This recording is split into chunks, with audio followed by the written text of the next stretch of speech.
Yay! Okay, also, I started Hotel de Luna. So far, so good. So I'm like, oh, okay. I'll admit, there are boring parts with the love stuff. Oh my God, I got so much to tell you about Exuma. Okay. Okay. Period. Welcome back, you guys. I'm Tassie, and this is Shaman Memoirs. And for my podcast, I do want to remind you all, I am looking for amazing individuals who would like to come on, sharing your story, sharing your experience, because there are so many people that you're probably going to be able to reach that they can relate to your experience on the show. So please reach out to me at services@shamanmemoirs.com if you guys are interested. And by popular demand, we do have the one and only Azzi back. Welcome, Azzi. Hi. Thank you guys so much for having me back. I'm so happy to be back. I feel like it's been so long, but it hasn't. It's only been like 3 weeks, I think. I was like, how long has it been now? 3 weeks. Yeah. And I filmed a lot of podcasts in between here. Yeah. So it's just like, blur now. But I was like, it's going to be the weekend of Azzi because I live off of my calendar, you guys. Yeah. So I was looking at my calendar. I was like, okay, I'm filming today. And, that was one thing I was going to tell you. Honestly, commit to a schedule. Yes. Like I'm pushing her to do her own podcast. I'm pushing her to get onto social media more. Oh my God. It is about just committing. Even when you're tired, you're exhausted, you feel like you don't got a lot to put out there. Just put out content. Yeah. Yeah. I think perhaps I will probably do something once a month, being that it's kind of hard because I'm a mom. So, and then I have like my career and all that too. So that'll be really hard. But I finally published my Substack, you guys. So substack.com/theRisingShaman. The first inaugural post was about I had a dream this past week because I had released that post this week. And what inspired it was I had this dream that I was back at my old house that I lived in during high school. And I call it my 8001 house because you'll hear me talk about these houses, and I only say the numbers because I'm like, that's the house.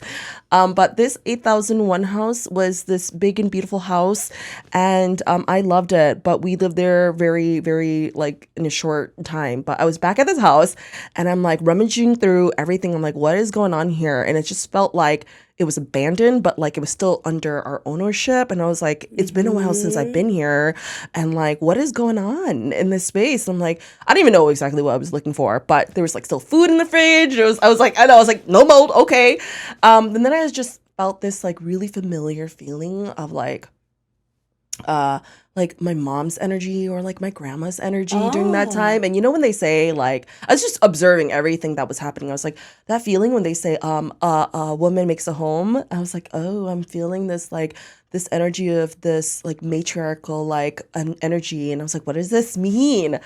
And then I'm going through and I was gonna go use the bathroom. And once I was gonna use the bathroom, I was gonna close it.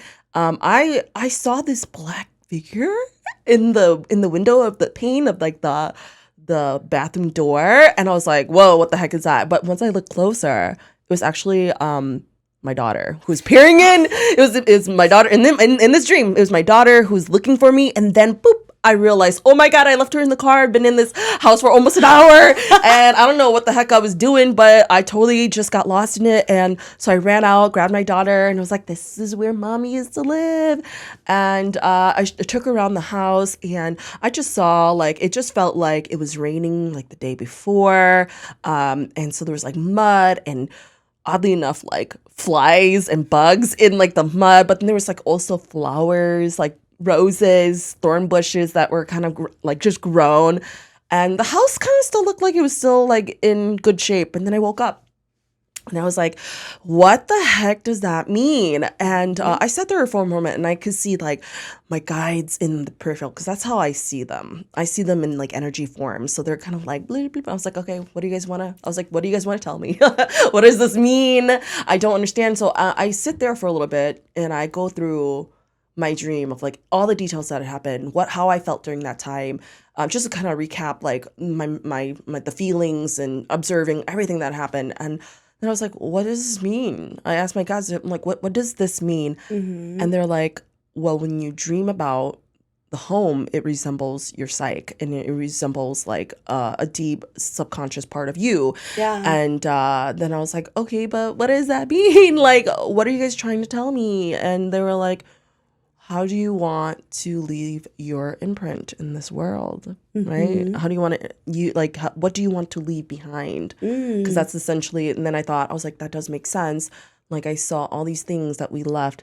And so, like, and also this house that in real life, this house, we left it in foreclosure. Okay. Yeah, we left it in foreclosure. It was just, my dad got sick and my mom couldn't really afford it. And the irresponsible thing was just, they couldn't do anything about it. So you kind of just like had to leave it. And so it was a house that was left. And I never really I lived in the house, but I left before they actually like left it into foreclosure. So I didn't really see like the end part of like what they left there, but to me it was kind of that. It wasn't, I was like, oh, this didn't feel like a sense of like a haunting dream, or it didn't feel like, it just didn't really feel like airy or scary. Yeah, or like a happy dream either. I was like, what does that mean? And so I was it's like, just like a finding yourself kind of dream. Yeah, so it was just kind of like, I woke up from that and I was like, throughout the day, I went to work and everything. I was like, I gotta write this down. I gotta write all these details down. And then I was like, oh, I probably should just post this into my Substack, because I'm like, these are my most intimate thoughts. And I'm like, I'm just going to do it. So I put out my first post on Substack, and that really was just the push to say, just do it. Damn it. Like, just freaking push it out there, put your content out there, and just try. And even if it's good, you just don't know. Eventually you will refine it as you go. Everybody starts somewhere, I guess. So yeah. So you're absolutely right about that. So yeah. You definitely got to start somewhere. And, you know, usually it's funny because as you were telling the story, I was thinking of like, sometimes I have dreams of like old houses that I used to own or lived in. And usually it's really haunted though. It means I'm being haunted by ghosts. Like, does it? For me. For me. Okay, like, because I'm like, I dream about the 5901 house all the time, and I'm so usually a lot of like entities, they know what triggers you. They test you to see, will this trigger you? Like this one time, like when I rose my shrine, they came as my mom, and the entity was trying to play around with my shrine. Like, I don't like how this is facing. I'm going to move this. And I told my mom once, I said, don't touch my shrine. And she still proceeds to touch it. So then I grab my mom by her hair and I pull her back and I start beating on her, right? And then they realize, oh, we can't come as her mom. It doesn't work. Yeah. I'm like, yo, you're playing. I was a bad kid. You playing the wrong person. Better not F with me. I can see through the veil. No, but in my dream, it was just my mom. You beat up your mom? Is that what you're saying? But like for me, I was like, you know, like I definitely am somebody who doesn't put up with authority when I know they're wrong, you know. So it was that situation, but they thought I wouldn't do anything because they came as my mom. I was like, y'all thought wrong. So funny. But then like now, very recently, I actually had this dream of one of my houses, the house that I actually raised my shrine in. And there were these entities that came and they were trying to pretend to be somebody else. And, you know, they're telling me that they're hungry. And for some reason, I'm serving them all this food, but they're asking me questions about somebody in real life. And then in my dream, I knew not to say something very specific because they were asking probing questions. Like, what do you mean they got better? Like, where did she go? Where did this person go? You know?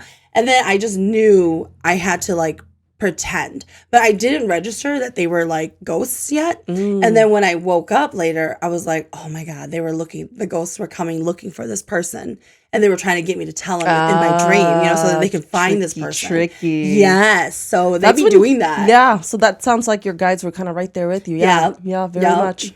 Yeah. And I also feel like in my beginning stages too of like me having dreams of these tests, right? Because yes, it's true. You receive these dreams of tests and things like that.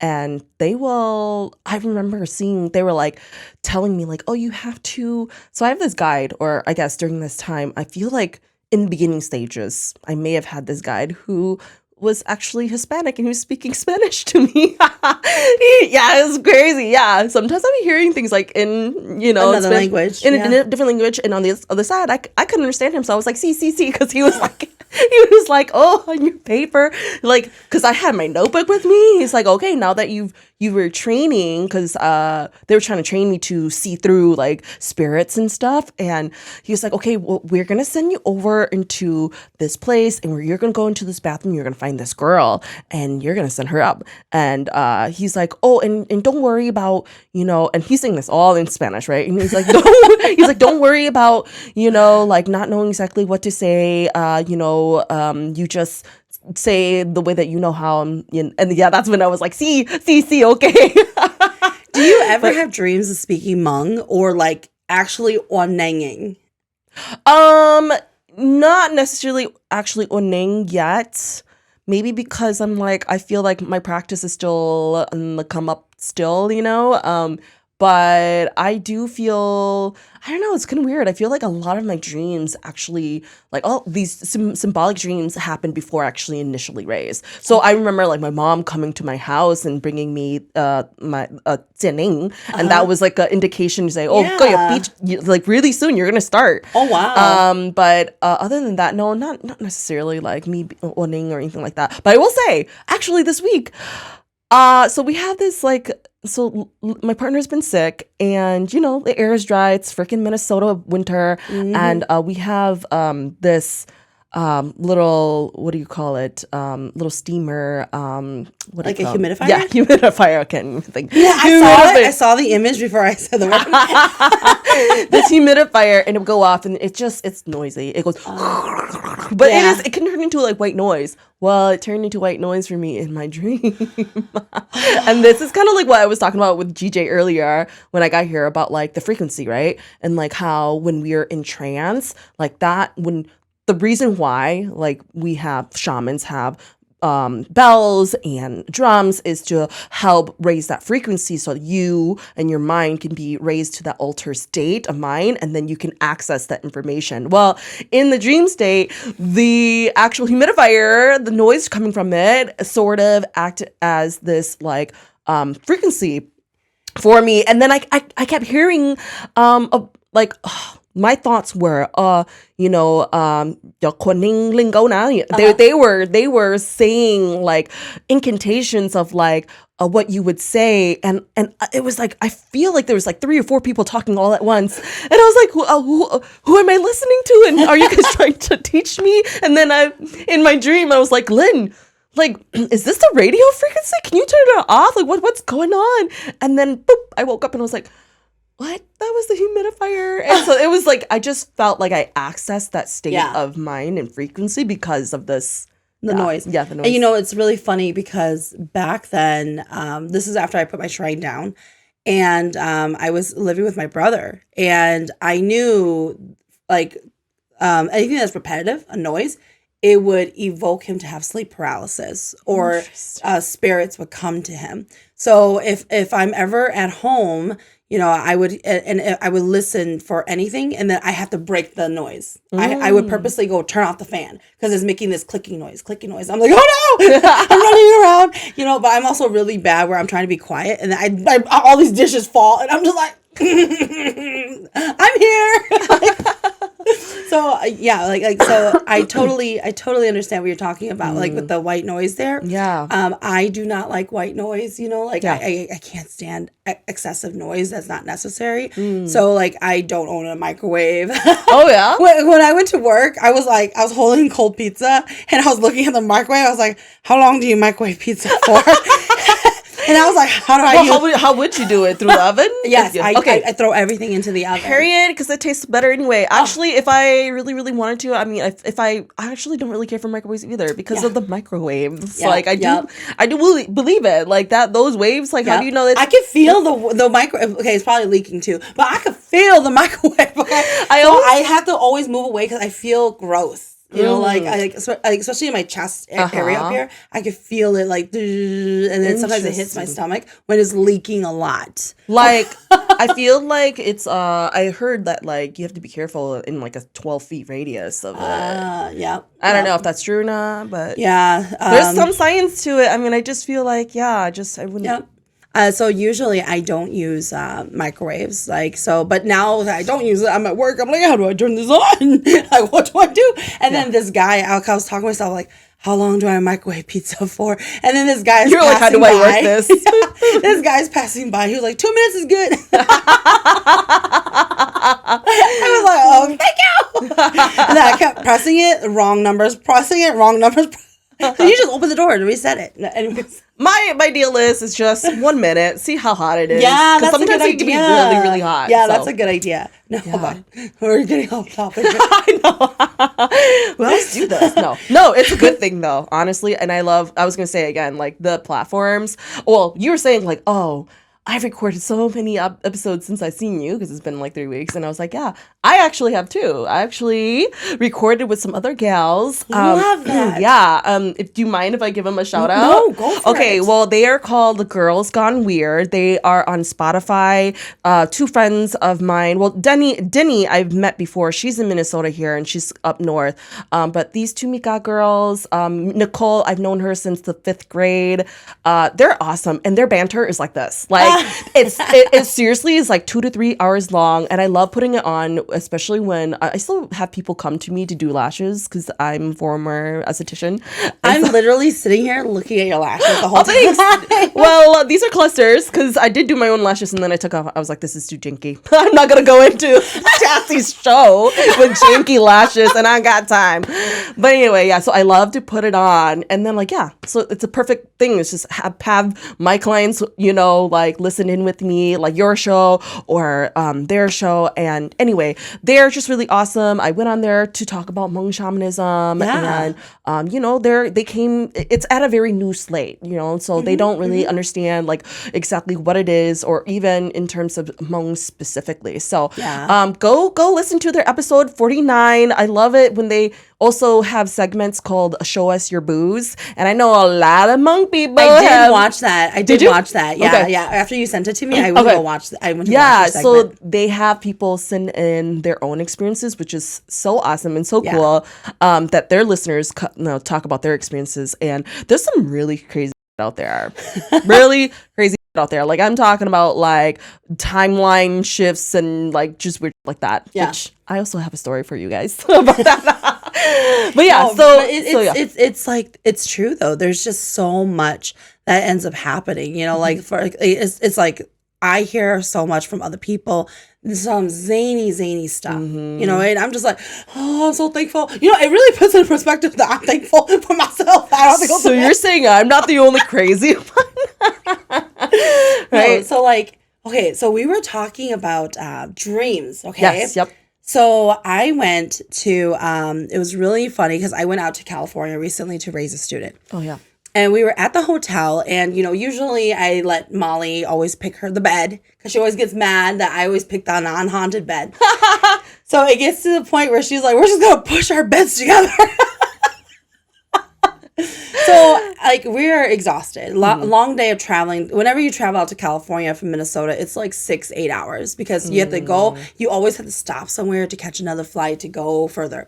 And so, as we're falling asleep, there is this old man, and he's Hmong, and he's approaching the bed. And I'm like, I'll let Molly deal with it. Molly's probably like, you be. So I woke up. I was like, how'd you sleep, Molly? She's like, really good. I was like, okay, because when I went to sleep, there was this grandpa. He came to me and he was telling me that I need to oneng with the tianeng. Oh. So that's kind of, I was like, do you ever have dreams of like onenging? Because I don't. Yeah, I don't. I generally do not have dreams of me actually onenging.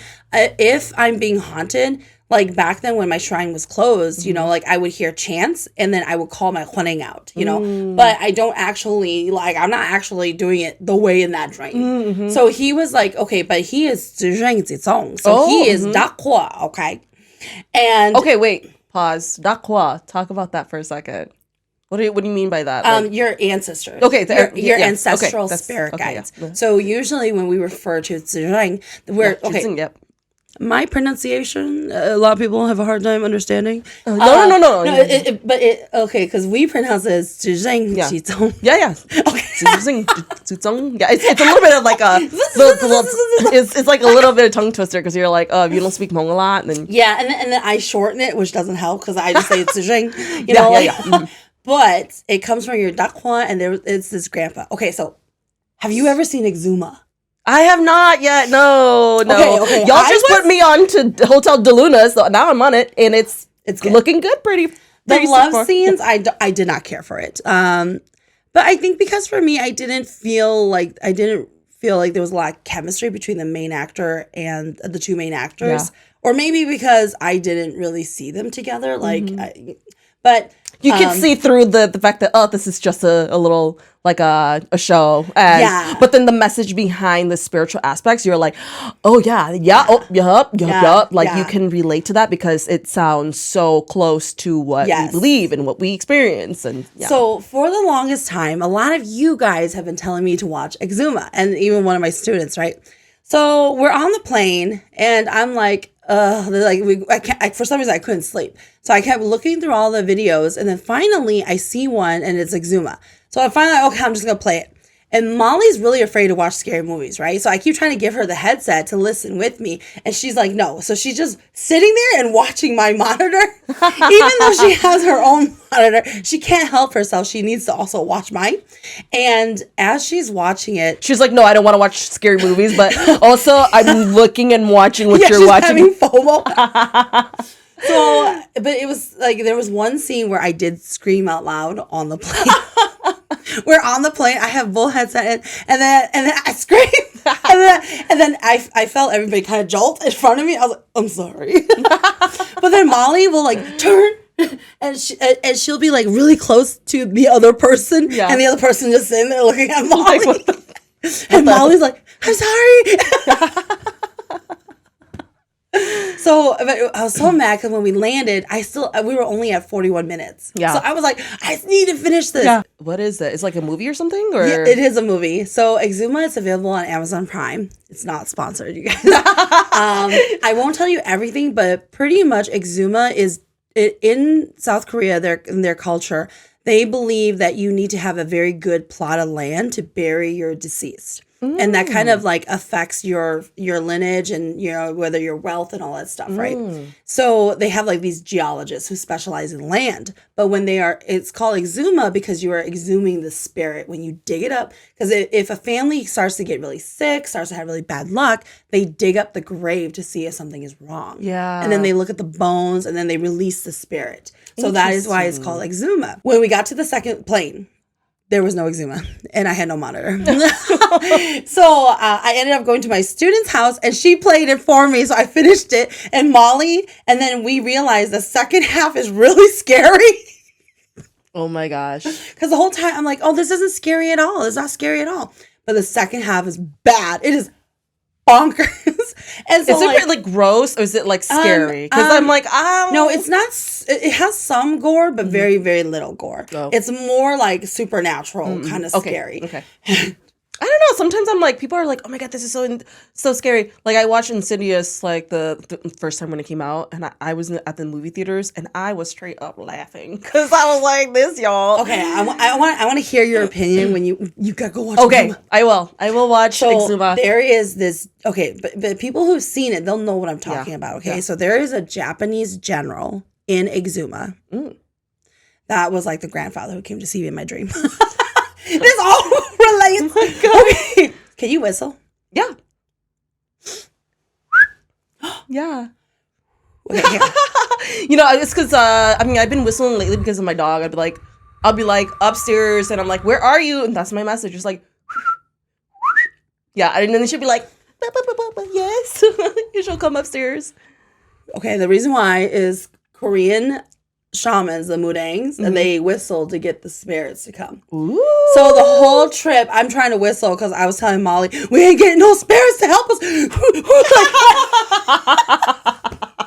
Because they whistle, they have their fan, and then they have their tool, and then they're like fanning themselves, and they're shaking their tool, and then they're whistling to get the attention of the spirits. Yeah. Wait, so now you told me a while back that you're like, oh my gosh, you have like Korean guides too, or like you have a connection to the Korean. Oh, you almost getting. I know. Ooh, okay. I've been Practice for like 2 weeks. Okay, God. But like, what do you know about mudangs, and what do you know about Korean shamanism? Because I find I've seen them in the movies, and yes, they do jump, they do okay, jumpings, they and do they have a lot of gods. work. Yeah, they do a lot of work, y'all. Yeah. Thank you for not making me do this. No, because I was supposed to be the jumper. That's why. Oh, what? What does that mean? So, don't you jump right now? no, I do, but I stand for the majority of my ceremonies. Oh, but whereas I sit and I stand. Yeah. But then originally I'm supposed to be the one who jumps on the plank of wood. Oh, the skinny plank of wood. I'm supposed to be the jumpers on the plank of wood. I was told I was supposed to be that, but I'm like, I have not yet. But maybe because Kucha, I'm still practicing, y'all. Oh, I mean, no, because like it happened at the beginning when I first did it, because then my teacher she she'd made it that I didn't jump like that because it's not proper as a woman. Because then you have all these men who has to watch you, and they have to hold you by the waist and everything. And so they said that it was improper, especially like if they're married, their wives may not like it that you're holding onto a shaman's waist. So yeah, but that's I can understand that. Yeah. One thing though, okay, so I'm just a person. I'm like a social warrior justice type of gal. I'm like, man, I don't know. That's sometimes I feel like as a I can see these patriarchal like lens that kind of like bars you from being in your fullest potential. So were you okay with that? Like I was, because that was a lot of work. Yeah, like I'm not trying to do Well, because like and it's funny because my teacher, she's very traditional. Yeah. And even though she was so revered and people from all over the country flew to her, she always listened to her husband. Because she's very traditional. Yeah. And so like, but her husband 1,000% was always trying to protect her. So I totally get that. Yeah. But it was just so like a conundrum that so many people like hung on to every word she said, but at the same time she would never go over her husband, But that is their dynamic. And that's a beautiful dynamic. And that was our elders, and so like it's just, for me though, I didn't see that severed me. However, I will say, unfortunately, for a lot of my students, they ended up having to stand on the bench, or they had to stand for the majority for them to tila for them, because I was supposed to be a jumper. So, well, Lynn's aunt, so my man, he's half Hmong, half Vietnamese, but he's closer to his Hmong side, and his Hmong side, Una, and so they, his aunt actually is now itu. I don't know, I forgot what the word is, but she's basically like a nun. So she's not married anymore, but she's itu neneng like shauna, and she like cut off all her hair, so she's like very Buddhist. Very Buddhist. Oh. But she came to visit us. Yeah, she came to visit us this past summer, and she had me do a reading for her. And then she said to me, she's like, "Oh, I see, when I got here, and you were setting up, she's like, I could see Lynn holding you, like that he was holding you as you jump." And I was like, yeah, I was told that, but we haven't. I mean, in my practice sessions, I haven't really had that yet, because it was just practice, right now. But I will say that there was one. Oh, the last time when I saw you, actually, because you were like when we did the phone call, you were looking at me and you're like, "Oh, they're saying you have the Woning," and I was like, "Yeah, I know, I do have the Woning," because the first time when we had met, we were connecting before our first show, right? And you're like, you have to go Woning. I was like, I know I have to Woning. Like, I know it. It's something that I feel like I've been putting off and I have not been practicing. And so when I did do it, it was heavier than normal. And I was doing things that I never really done before. And to a point where they were teaching me to hide my footsteps when I came back. Yes. Yeah. Yes. So I was like jumping all over the place. And I was like, whoa. I was like, okay, wow, that was interesting. I was like, yeah, Tassie was right. She saw right through me. She was like, you need a warning. I was like, oh, no, God. Oh man, no, like it's my guys are probably like, tell her she has to warning. She won't listen to us. Oh my gosh. I it's funny because like a lot of Kuning do snitch on their shamans when I'm around. And I try to stay out of it because I'm like, go talk to your mom. That's not my business. Yeah. But it's funny because one of my best friends who's a shaman, my teacher's daughter, she is also very lazy. So like I'm always like ragging on her, like, you need to go on one night, but for her, she starts to get really sick. Okay. So like the grandpa in my dream, he is very hardcore Zheng, where he's telling me, because like the journey that I was about to go on, they were telling me that where I'm going, they will not recognize me if I do not go without the Jianeng. Oh. And I've never on Nang holding the Jianeng, okay? Oh. Like I'm always with my rings. Yeah. Yes. I've seen people do it, but I have always just used my rings. So I'm like, because it's heavy, okay? The Jianeng is heavy, okay? I didn't bring my little baby one. This is the full size one. And I'm like, oh my God. Is that the one where like you fit whole entire body? No. This is the medium size one. And I'm like, I've never held on to it. It's going to be heavy. I cannot carry heavy things in real life. So literally I was going, and then they gave me the Jianeng, and it felt like nothing. They're like, we're going to make it easy for you. No, but literally as I'm going, they were like, you need to throw it now. And then I was like, how do I throw this? Because in my dream, that grandpa was showing me how to throw the Jianeng. And then I was like, and my Kuning told me, let go, throw it. And I didn't. And then I freaked out and I threw it. But I was a beat too late. So I didn't capture it. So then they had to give it back to me. And then they were like, we had to go back around. And they were like, you better throw it this time. They were like, throw it. And I was just like, and I caught it. Oh my God, that is so funny. That's awesome though. My gosh. Now I think about it, I have heard of folks who, like their guides come to them, but they need to be, it's not just during sessions when you're practicing. And I suppose because you are a more seasoned like shaman than I am. I still feel I'm very old. Shut up. But you are more seasoned, so sometimes you're not practicing as much. So then I feel like maybe that's why they approach you in your dreams. That they're more. They do. Yeah, they're like, okay, we need to teach her something new. And again, it's kind of like in my stage as a beginning rising shaman, they're gonna teach me during my sessions, but with a seasoned shaman, if you're approaching something new, that sounds like appropriate. Where they're like, well, we're gonna have to talk to her in her dreams. I know, but then here's the kicker. Okay, this guy is not one of my guides. Oh, he is the grandfather of my student. So then I went to the grandfather of my student. Oh, okay. So then, because like that's interesting. Because my grandfather, because my Zheng, they come from my grandfather on my dad's side. And I've seen him before. When I first rose my shrine, he would always appear. My grandfather would always help take me because it comes from the Dakwa side. But then a lot of times my Kuning, they take over and then they take me, my Tekwas.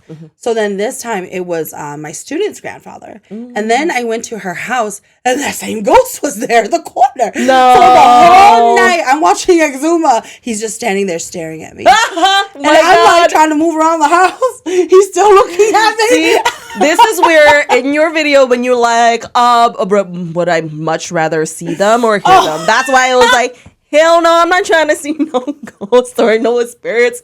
Like, I'm just mind my own business. If I have to hear them, I can at least see. I'm really good at dissociating. So I'm like, dissociate. But if I see that right there in the room and I'm like, man, I have to look at it. No, thank you. So, no thanks.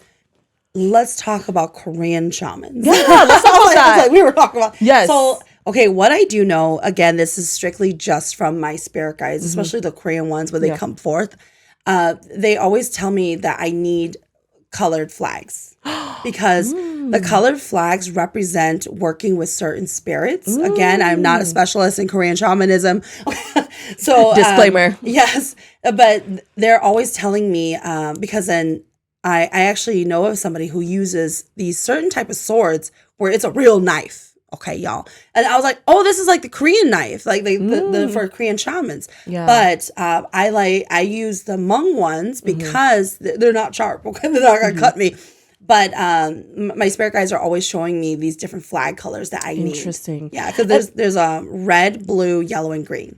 But that is not so interesting. on my. But they say not on my junings. Oh, Yeah, because there are shamans who use it on their junings. Yeah, so I was gonna say I've seen that in people's literature, and then also so interesting. So besides me being a shaman, I also love to work with the community, and every year I've worked with this nonprofit.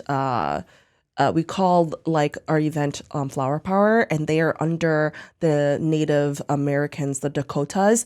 It's a nonprofit called Oyate Hotanen, and in town here. And like before we create, Are they off of West 7th?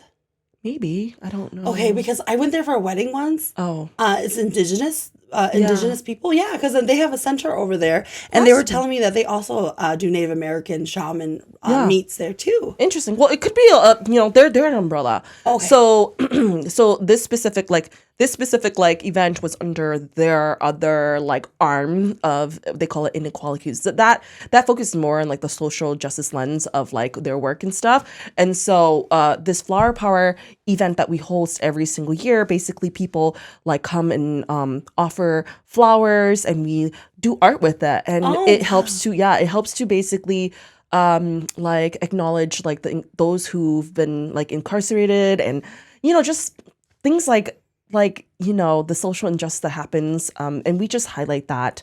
Because a lot of times I feel like there's very little compassion to those who've been incarcerated, but they're humans, and they've lived a life, and regardless of their wrongdoings or whatever it is, like it's still something that we have to take that lens and help heal that aspect. So and those who are affected by incarceration too, like just families and things like that. Yep. So anyway, what was my point? Gosh, what were you talking about? Sorry, I'm like talking about Korean shamanism. Yeah, Korean shamanism. Oh, the flags. Sorry. Oh yeah. So they use flags too. Not necessarily flags, but they would tie these cloths in different color, or red cloths, right? So interesting, because this is over at that one park, Indian grounds. Mounds View? Yeah, Mounds View. And that is actually in Indian, like, actually cemetery. I never liked hanging out at Mounds View. Yeah, because the Paulites back then went to Mounds View, you guys, in case you didn't know. Well, I'm not from St. Paul, or I don't hang out in St. Paul. I never did. So yeah, because like we would go to Mounds View, and I remember I never liked being there, because then I could always feel all the spirits there, and I was like, well, all the spirits, but there's very old ancestral spirits too, and like that they guard that space, and so it is a very.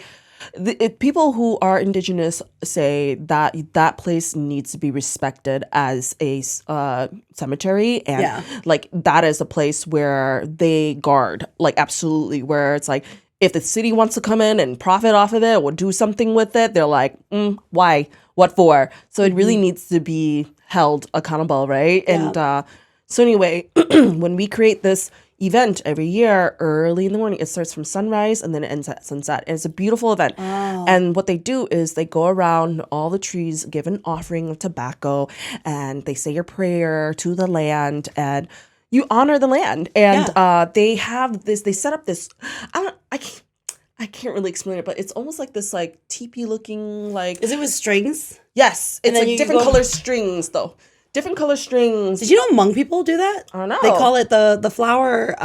It's some kind of flower ritual that they do every year during the Hmong New Year. And then when you do New Da, you also do it. Oh yeah. So yes, so it's kind of like New Da, and like when they use the sticks.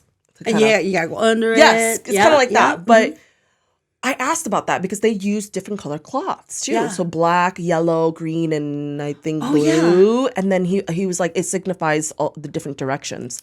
Oh, so to me, I know, isn't that crazy? And I'm like, what's so cool and universal about shamanism or animism is like the respect for the earth, the respect for the things around you, the inanimate like objects around you, and just so big in terms of understanding the cosmos about different directions. And I just think it's so cool. And like how the different colors relate to one another. So I'm like, I've seen that in Korean shamanism, seen that in indigenous practices. I've seen it in our own indigenous practices. And I'm just like, how does this all relate?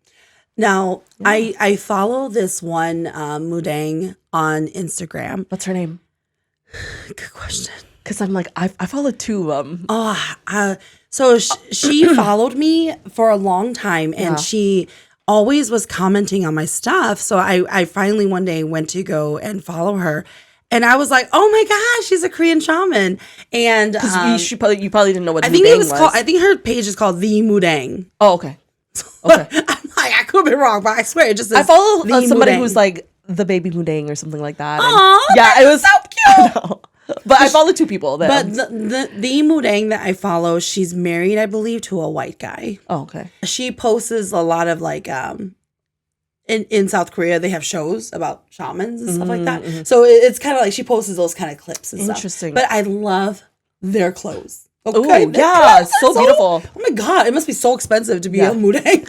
So, you know what's so interesting is that what I want to know is how your relationship with your boyfriend is, because your boyfriend is not Hmong, right? And how does that work out? Like with, and there's a few Ninings that I know, or that I know that they have their partners who are not Hmong. Yeah. And sometimes I wonder how that works out and what learning curves you have to like deal with, because I will say, that's one of the things that my mom was like, I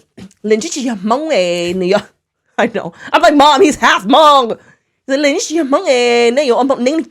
like, well, you're just gonna have to teach him. You're gonna have to communicate with them some way, somehow. But I do know a Nining in town, and I actually approached her first to get a reading to see if we were compatible, because I was looking for a seafood during that time. And she, actually, her partner is Mika, and he's white, and he's into it. He's like, he helps her, and so he, hits the gong for her and all that. And I'm like, wow, I love that so much, because, that's a huge culture shock. And for somebody to actually be involved with that, my question is just like, how do you create that like connection and that communication, that piece? Yeah. Because, honestly, for me, it is having very clear boundaries. Yeah. I am probably really well known in my family for having very clear boundaries. Yeah. And expectations. Yeah. Like, so for me with like having partners, when I was dating, like I had put my shrine down and then I started dating, and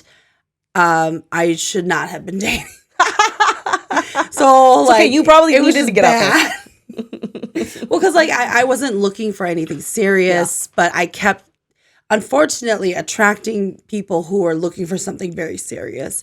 And I knew that, like if I felt things were moving too fast, I would like bolt and like I made a drawer for you in my bedroom, I'm like, no, I must leave this. So I was not in a position to date. I was not ready to date. You're like, are you sure you're ready for this?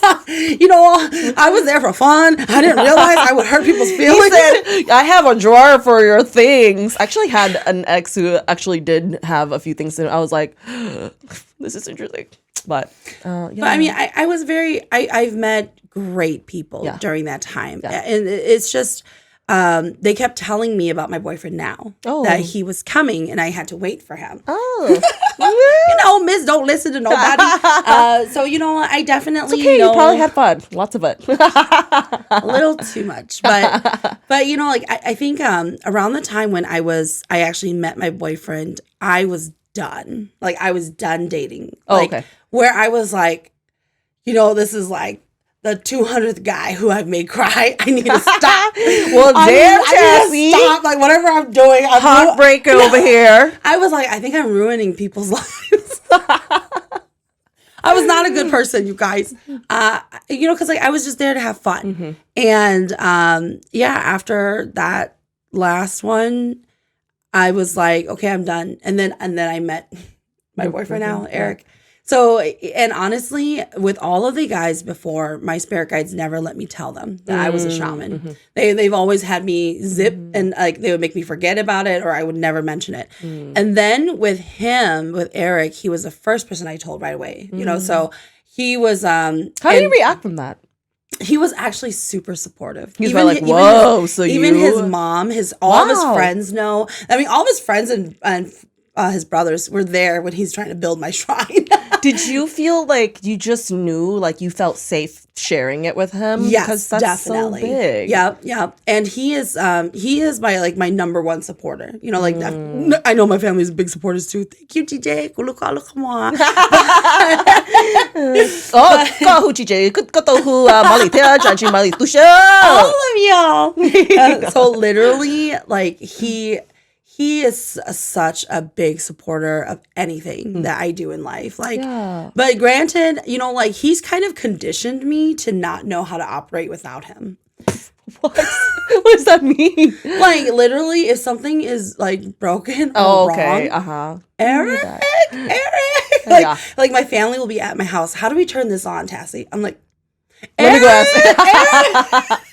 That's awesome though. No, but it's like, but he's made me be so used to him that now I don't know how to do it. Yeah. Well, that just probably means also to this, like you know how you embody masculinity, and then he comes into play, and then he balances you out. He really does. And then that's the part where that's the synergy. Because I've seen this somewhere where they've said, and I do agree with this, but as a feminist, I do agree with this in the sense that, you know, men are supposed to be the containers for women, right? Where like if a man comes in and he's the one to lead and he's doing these things, then you can step back. Yeah. And then you can be more soft. That is true. In your own light. True. And everybody, no matter if you're a man or woman, we embody both energies. Mm-hmm. It's one more than the other sometimes. And it just shows up in different ways. Yeah. So yeah. Definitely. He does so much for me. Okay, I hope he doesn't ever find this video. Do you ever share it with him at all, or my videos? Yeah. Oh yeah. He used to watch all my videos in his living room, like when we were just dating and I didn't live with him. Yeah, he would be playing his videos my videos all the time, to the point where his friends all watch my videos. Oh really? That's awesome. They're probably like, she's a hoot, but we love it. Oh my gosh. Yeah, he tells everybody, even his mom. She will meet random people and start talking about me so really? that they can watch my channel. Oh my gosh, that's so awesome. And she goes to church. Well, you know, I feel like some Mika people are pretty open to it, even if they are Christians. Yeah. But that's just the level of Catholic too. Yeah, that's just the level of like Christianity that you are. I feel like some Hmong people are really, really open to it too, but some other Hmong people are like, no, that's the devil. Yeah, so honestly, and you know, he is very, very supportive, and he took it so seriously building my shrine and my benches. I love that. Mm-hmm. Now, that is so wonderful. Yeah, honestly, like my shrine, I did it. I shouldn't say I did it myself, but did it. Oh my God, I would have just hired somebody. No, my sister and her husband helped me because they built their own and they're really hands on. Oh, Lynn didn't help me at all, but I even like the week when I was going to raise, I built my altar. I don't know how I fucking did it. Excuse my language. I don't know how I did it, but I did it. And I just felt like I just put it together. I had it sketched up, and then I just made Lynn like cut things out for me. That's about it. Yeah. Wow. So I do feel like I kind of did it myself, but shout out to my sister and my brother-in-law because they're the ones who helped me with the bones. So yeah. MVPs. Yep. Oh, Azzi, I want to talk about your tattoos. Oh, my tattoos. Tell me about your tattoos. My tattoos, yeah. So I got these tattoos in 2020. And, you know, 2020 was a freaking hard year. We had to go into quarantine. Mm-hmm. And I also felt like that was sort of a year where I just felt like spiritually completed like some kind of course within myself. Like I knew that I was waking up to have to accept this journey that was on its way, right? So I knew that was coming, but I'm an October baby, Libra. So I was like, oh, my birthday was coming up and I just want to do something special for myself. And I wanted to give myself a gift. And so during this time I was doing Muay Thai martial arts. So I So Thai boxing. I've done Muay Thai too. I love it. Oh God. I love it. My guides love it. And I honestly think. Wait, how do you get over getting hit though? Oh, I don't. I'm just, it's like sorry. it's a rush. The thing is, I love sparring. I'm a fighter, y'all. I'm a fighter, and honestly, if I was a single gal and my body was a little younger, I would probably be in the fight club. So I'm a fighter. No, because when I did Muay Thai, they kept asking me, "Have I done this before?" And I said, "No, I haven't." And they're like, "Well, how are you so good at dodging hits?" I was like, "Because my mom used to hit me a lot." I was like, and I always knew how to dodge the hits. You know? Yeah, you know what? I was really good. Natural reflex. When people would kick me, I was really good at catching it, and then I would flip them over. But I honestly think because I can't get hit. Really? Oh, That's yeah. why, but go on. I've gotten, like, I'm talking about, like, bruise all over my legs and everything. No. Oh, yeah. And it just is, you know, my grandma, she would like, and then later on you'd come back and you'd be like, oh, pa, mama and I would forget, you know. So I've always felt like I've always had thick skin. I've always had, like, just a pain, like, high pain tolerance. And I don't know, I think I lived a life before where I was probably like beaten a lot. No, like a martial artist. Like I was okay. Itu, like I'm talking like I feel like Shaolin. Like that, you know, I was totally into Jet Li's my hero, y'all. He's I love him so much. I've loved his movies growing up. I did too. Oh my God. And you know, honestly, that's one thing that I felt like I really wish I had access to in this life is that, but who knows, maybe I've lived a life before where I was that and I did, you know, do a lot of martial arts, but this time around, you know, it just is what it is. But I have such a infinity for it. And really quick, yeah, one time there was somebody who was getting things thrown at them, right? And it was like it wasn't even my body. Yeah. All of a sudden, I was in front of them trying to block the hits from getting them. But I was like, oh my God, I don't want to get hit. And either the person throwing had really great aim or my spirit guides were helping me. But everything flew right past me. Nothing ever touched me. So I got to the point where I'm like, you're like, ooh, I'm good at playing dodgeball. I was like, wait, am I really bad at blocking them? You know, so this is me. I'm either super, super clumsy, but most times, like if something will fall, you know, and I don't know if this is like a mom thing, but I'd be like, it's just like all of a sudden it's like my kung fu kicks in and I'm like, boop. And I'm like, Azzi, this is Jet Li. Yeah, no. Seriously, like I just like, and Lynn, my partner, he said that too. He's like, yeah, I've noticed. Great reflexes. Yeah, like, and that's the thing. But that's one thing that, yes, my coaches, they would be like, wow, you have really good kicks and this and that. And also the gym that I was at, which was really, really cool. But there's this strawweight champ that trained there too. And her name was Thug Rose. And she was freaking badass. Thug Rose? Yes, she's amazing. She's a tiny, tiny person. But I remember the first time I went into the gym to go enlist myself in 2020. I saw her and she walked past me and I was like, starstruck. I was like, and like I turned back and like the coach was telling me about the place and everything and I'm like, hold on a second. And I was like, hi. And I caught her attention and said, hi. Can I shake your hand? And she's like, I'm Thug Rose. Get away from me. No, she was so humble. She was kind of confused. I was like, oh, can I just said, hi, can I shake your hand? I'm a big fan of yours. Yeah. And that's it. And that was it. And to me, I'm like, you know, I don't really want, I'm like, if I was a star, I would not want people to heckle me. But because I approached her in such a way to just say, hey, I would love to shake your hand. Can I shake your hand? Very respectful. Yeah. I'm a fan of yours. Yeah. So anytime she comes train at the gym, one time she said I had a really great kick. And I was like, that's so awesome. So cool. So cool. But yeah, so I was training in Muay Thai during this time. And the thing about Muay Thai, if you guys don't know, or at least at the gym that I was training at, before we get onto the mat, before we even start class, you know, we would bow to the mat and respect the mat, right? Because one, you showed up for the mat and you're here and you're honoring that mat, you're honoring yourself. So we would, and you know, Thai people, they hold it to the heart and they bow, right? And so there's just the clamping of like, your hands. So I was like, I love the idea. And this is the thing about like me being a designer and me getting tattoos. I don't like to get dumb tattoos, y'all. Like I probably have. I'm like, rarely do I have a dumb tattoo, but I usually try to think it out because it's gonna be on my body forever. Yeah. And that's the part about honoring my body. So I had this idea. I was like, oh, what if I had a double tattoo? Like Constantine? Yeah.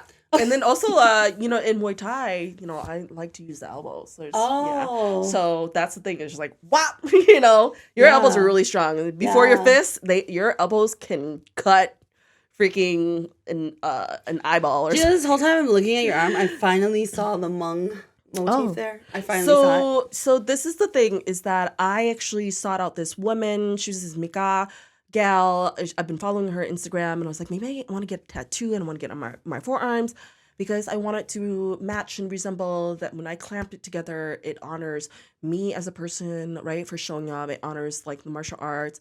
It honors like the mat and just me as a whole. And then I was like, oh, I kind of like this woman. Her designs were like very out of this world. Like it looked like alien language. Yeah, I was Like, gonna say alien. yeah. Yeah. Well, she has this like look to her, so it's out of this world, and I loved it. And I was like, this is so cool. I wonder if she could, incorporate some Hmong motifs, but not cliche, Yeah. right? Because really, what it is that I want to honor my grandmother too. Because during that time, Mhm. my grandma had passed already, and so I brought a shoulder. Or as I was gonna reach out to her, I didn't go. So she was in Racine, Wisconsin. Mhm. And then it turns out that during that time, there was, just a lot of incidents of right, the George Floyd thing. And then there was also another man who got shot in front of his kids in Yeah. that area during that time in Kenosha. And Yeah. that's kind of like where she was from, Kenosha, Racine area. And then I was like, oh, maybe it's not a good idea to go out there right now because it's Gotcha. just a lot that's going on. And so when towards like past my birthday, I saw that she was going to be featured at like a studio in Minneapolis. So she's like, hey, y'all, I'm coming to Minneapolis. And I was like, oh, here's my chance. So I wrote to her and I just completely got sidetracked. And so I didn't write to her. I guess I didn't finish my email.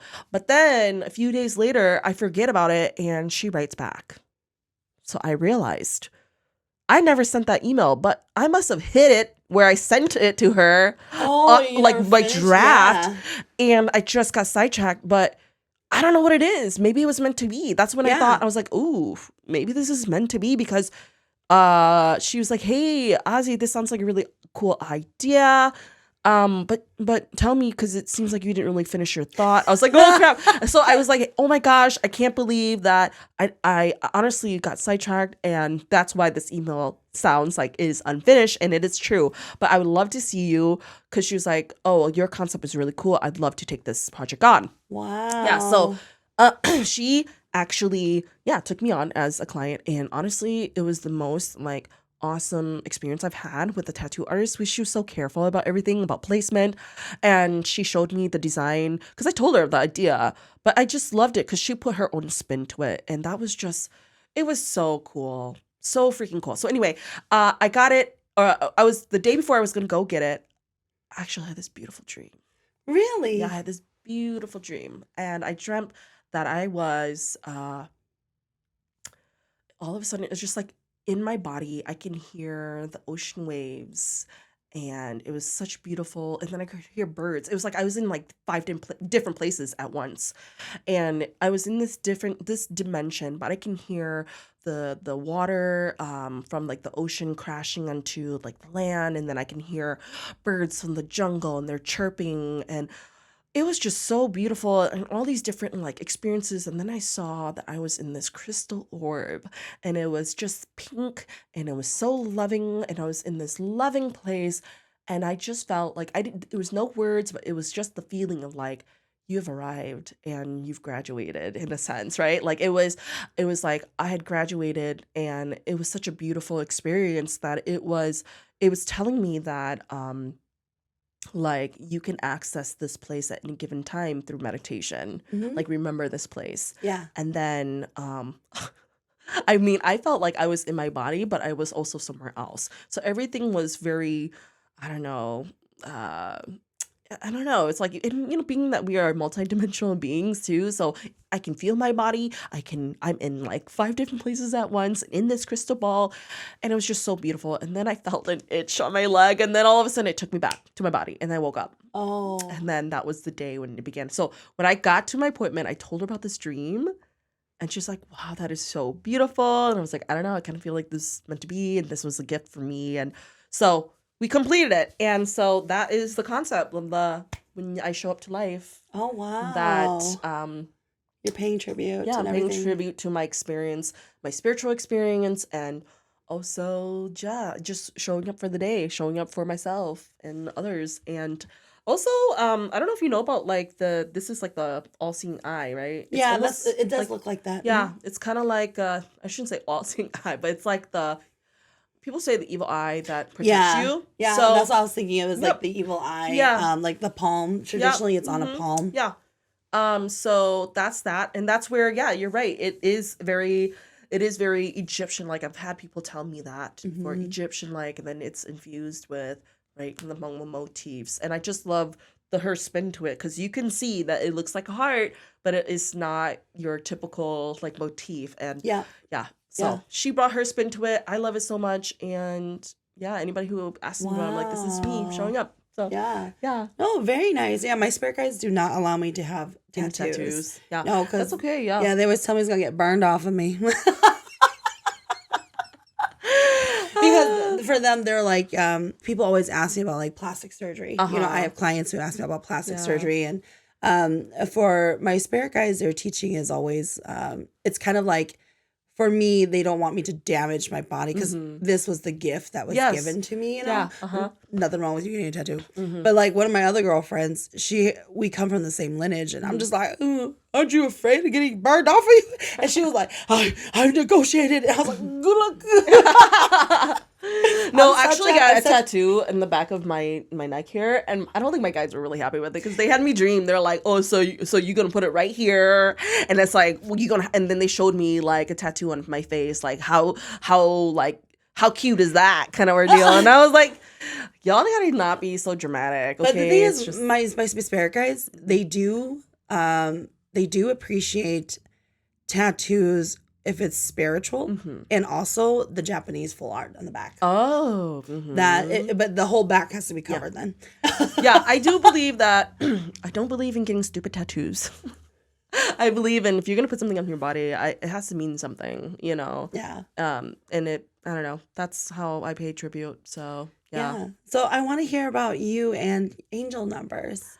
Angel numbers. Yes. What do you know about angel numbers? For me, I only know what my spirit guides tell me. Like a lot of times when they're telling me certain numbers mean certain messages, very specific messages. Yeah. However, sometimes people aren't aware of the message, but for me, what I would recommend for anybody is pay attention for repeating numbers. A lot of people go through repeating numbers because they're trying to tell you the same thing's about to happen. Yeah. So my experience with angel numbers, and if you guys don't know what angel numbers are, it's usually a repeating numbers of 3 or 4 digits, and usually I feel like the most popular ones are just numbers that are all the same. So you might see 1111 when you look at your phone, or you might see 222 here, 333, or 3333, so it's really popular nowadays, I feel like, amongst those who are into the esoterics and things like that. But I would tell you that I didn't really talk about this, that I've seen angel numbers, or I see that vibration, and I've been seeing it since like my initial awakening and when I was going through my post-divorce and things like that. So this is like 2015 when I said I moved into the basement of my girlfriend's place, and that's kind of the time when I started working with angels as well, and these angel numbers would appear, and it honestly freaked me out because I'm like, oh my god. And I'm talking about, a lot of people see 1111, they're like, oh my gosh, make a wish, but no, I was seeing numbers like 222 or 333 or sometimes 444, and I started to study what that meant. And so with angel numbers, I knew that it was a message from my guides. Like even today when I came here and you went to use the bathroom, I took a look at my phone real quick and I saw it was like 11:11, right? No, No, it was sorry, 1:11. But then the thing is that earlier today, as I was listening to a different podcast while I was getting ready to come here. It was 11:11, and I looked at the time and I was like, "Whoa, that's interesting." So all week, actually, I've seen 11:11 a lot. Oh, wow. And I think it has to do with the fact that the universe has been presenting to me to open myself up a little more publicly, which is really interesting, and also to pay attention to like what I want to manifest out of this situation. So it does have to do with like manifestation, and then understanding like you can even utilize it as a divination like situation. Like for example, when I was shopping for my home. Oh my gosh, I was working with my guides during that time. So before I actually raised, I initially, once I was told that I had spirit guides, I knew I had spirit guides, but not like, Kuning or anything like that. But when I found out that I did have Kuning, then I was like, all right, I started to get to know them a little more and work with them, right? And by the way, I feel like some people are really scared to work with like their guides. Most of my clients that I have, they ask me for tips on how to better work with their guides. I've seen, and before I was on these forums, Hmong shamans, don't join me. I'm just saying. My own spirit guide won't let me join them. I want to. No, don't join them. Okay, just stay away. Just do your own research, because be guided by your own guides. They will guide you. If you feel like that's helpful, great. But I think you will soon learn the nuances of being in that space. And so anyway, I feel like a lot of people have a hard time connecting with them because they're scared, because they don't know what they're working with. But in actuality, I'm always like, it's all about discernment. You have to learn, even as like a shaman right now, you constantly have to filter your guides, especially if you're beginning. So that's exactly what you have to do too. Even though you don't know how to filter your guides, you have to learn how to filter them out or call them in such a way. And that was when I was practicing that. So when I was trying to find my home, oh my gosh, I saw all these different homes, and there was a home that was nearby my parents' place, and it looked really nice. It was a rambler, and I'm like, I've not seen a rambler this clean before. But I remember I was gonna go see this rambler that was close by my parents' house, and I called up my pops, and I was like, hey, Lynn can't go with me. He has to go to work, but I would love for you to join me. And before he said yeah, I was like, well, and I'm gonna go pick up some coffee, and then I'll pick you up and we'll go. And so as I was going to go get coffee, I said to my guides, I was like, give me a sign, 666 if this house is a no. Give me 777 because it's a lucky number if it's a yes. Like, this house is for me.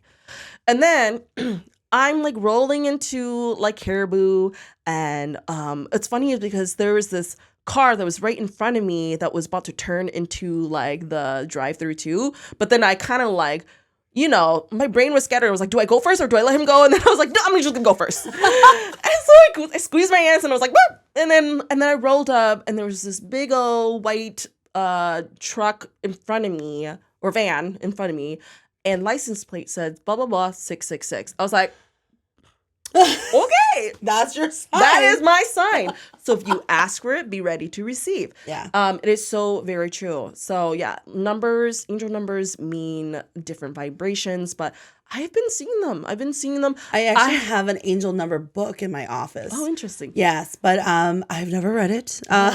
There's this person that I felt, her name is Joanne Scribes or something, but I found her website, and she dedicated this website accordingly to all angel numbers and the vibrations. So I'm talking about not just your 4444, but like if you keep seeing repeating numbers like patterns, 911, or 214, 1 2 3 4, like they all mean something. Or even if it's like 1313, those like the 4 digits or whatever digits that you're seeing, it vibrates at a certain frequency. And so these little messages, symbols here and there, they mean something. I used her for the longest time just because I felt compelled to it. And she said in her story, was that she was called to do that work because she connected with the angels and they wanted her to write this book. So there's all of these very similar awakening with all these people who are doing the work to bringing the collective to wakening up.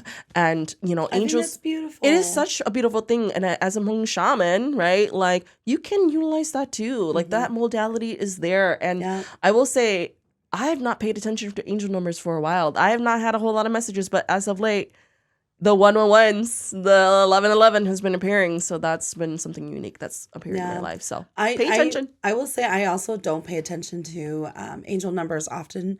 But my kwanai are always just there. Yeah. But then whenever I wake up from my dreams and stuff and my sleep is interrupted, then I know it's a message that they need me to know. Yeah. Because then usually I'm waking up around that 2:30, 3:30 time in the morning. And that's when I'm like, and then I'm wide awake for a while before I fall asleep again. That's the same thing as me too. Because I think they just know it's more quiet during that time. And then it's easier for you to channel these times. I have times where I've woken up in the past at like 3:33 and I'm like, I'm freaked out because that's the devil's hour. But actually, no, it's not. It's not. You ever heard of that? 3 o'clock is the devil's hour. Or, yeah. In scary movies all the time. Oh, yeah. I'm looking at the movie. Oh, it's 3 a.m. Yeah. I mean, I felt like when I was younger, I used to freak myself out. But now that I understand, it's just angel numbers. Oh, whatever. It's fine. So. Well, Azzi, thank you so much for coming back on. Thank you so much. I love talking. I feel like we could go on forever. I know. Like, we're just going to have quarterly segments. There's just so much that we could talk about. But I think so too. Thank you so much for coming back on. Yeah, thank you so much for having me. Until next time, you guys. Yeah. Thank you. Bye.